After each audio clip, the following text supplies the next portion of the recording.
Narito po tayo sa isang farm ng Napier kung saan nagsasagawa sila ng deweeding 3 weeks after planting of cuttings ng Super Napier. So mayroon pong mini tractor na gumaganap po dito sa pag-weed, and at the same time nakukultivate na rin yung mga puno ng Napier.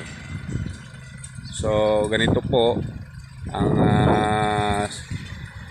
ginagawang sistema sa pag-i-establish ng Napier plantation.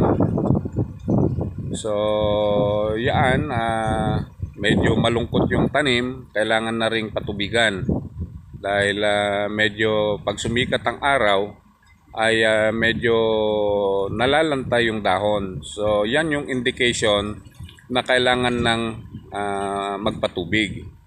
So mas maganda sana ito yung ma-maintain lang ng sprinkler method, nang sa ganon ay hindi naman maaksaya sa paggamit ng fuel, at yan ay ma-maintain lang yung mamasa-masang kondisyon ng lupa, dahil medyo mabuhangin po itong lugar, kaya madali pong matuyo yung lupa.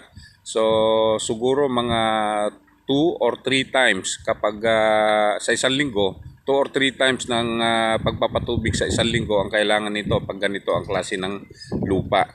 Mababa ang water holding capacity ng lupa dahil buhaghag, at bukod sa buhaghag ay mabuhangin yung klase ng lupa. So yan ang disadvantage kapag ganyan ang type ng soil.